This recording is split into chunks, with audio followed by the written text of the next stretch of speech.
Hi guys! Happy Wednesday morning here in the Bulacan. Thank you Lord sa panibagong buhay at ikaw na po nawa ang bahala sa amin lahat, lalo na po sa aking mga mahal sa buhay at sa bawat isa, Panginoon.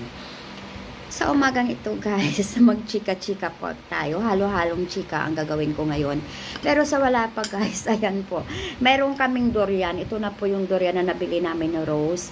At alam nyo, first time akong kakain nito. Tikman nga po natin guys. Pero parang hindi siya. Kasi yung ibang durian naman nakikita ko. Ano kulay dilaw. Ito white siya eh. Hindi ko alam kung anong lasa. Tikman po natin.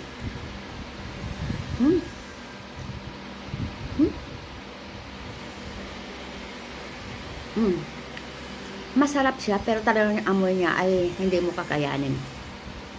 Yes guys. Okay. Halo-halong chika muna tayo guys. Naisip ko lang po guys, paano kaya tayo nire-reading numeral ko? Diba guys? Kasi ako, sa totoo lang, yung lights ko, as is malaki talaga yung ilaw ko guys, maabot ako ng 13K monthly. Kaya lang iniisip ko, parang sunod-sunod ganun, yung parang, ano lang siya, halimbawa, next month, ganun ang ilaw mo. Halimbawa, 12,000 something point, 12,000, parang as is 13,000, parang as is po yung ilaw. Kaya minsan iniisip ko, paano kaya nila nire-reading yung ilaw? Kasi tulad yung ilaw, yung pansinin nyo guys, hindi ba yung mga metro natin, malalayo po yun sa bahay? At pansin ko, parang wala naman, may dala ba yan sila telescope para maano nila? Ilang meters pa po yan guys sa poste? Kitang-kita ba nila kung ilan yung na-consume nyo doon? Di ba guys, nagtataka lang talaga ako guys. Kitang-kita ba nila kung ilan yung consume nyo doon? Kasi medyo malayo yung yung poste. Tulad sa amin ang taas po. Paano nyo nakikita kung yun yung gamit ko itong buwan at yung nakaraang buwan? Kasi parang pansin ko, binabase lang po nila doon sa reading. Kung anong reading mo nakaraan, parang yun lang po yung sunod. Kumbaga yung ilaw mo as is 12K, 12K, 12K. Hindi po siya bumababa, hindi po siya nataas, parang nag-steady lang po yung ilaw doon. Kaya nagtataka po ako, sabi ko, nagpatay na po ako guys ng water dispenser namin na hot and cold. Pinatay ko na po yun guys, kasi dati yung ilaw ko, aglalaro lang po siya sa 8K, 9K. May water dispenser po kami noon. Ngayon sabi ko, sa bagay yung aircon kasi naka-open, dalawa lang. Sabi ko, try natin patayin. Baka bumaba, di ba? Parang baka bumaba pag wala kaming dispenser. Kaya sabi ko, kung magiging 10K siya, baka magiging mag-ano na lang sa 8. O okay lang po yung 8. Kaya kasi ano ito, malakas yung dispenser namin eh. Ay di yung ginawa ko. Pinatay ko po guys. Yun lang. Ay naku, pinatay ko ganun. Tumaas.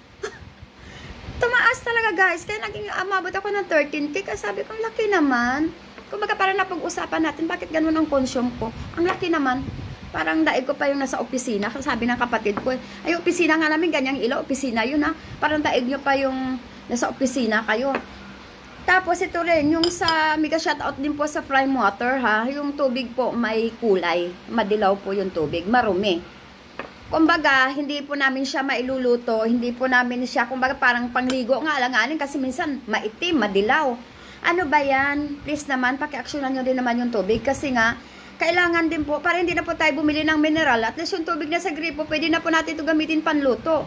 Kailan paano po natin ito magagamit sa pangluto? Madilaw, madumi. Paki-actionan naman po kasi nagbabayad po tayo ng tama. Sana yung serbisyo po natin tama rin, di po ba?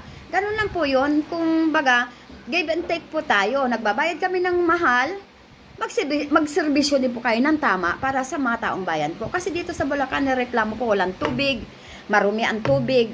Please naman, aksyon na naman ng mga nakaupo dyan. Kasi nandyan po kayo para sa mga tao, hindi po nandyan kayo para lang sa ibang bagay, di ba? Aksyonan po natin, lalo ng problema sa Bulacan ay tubig, di ba?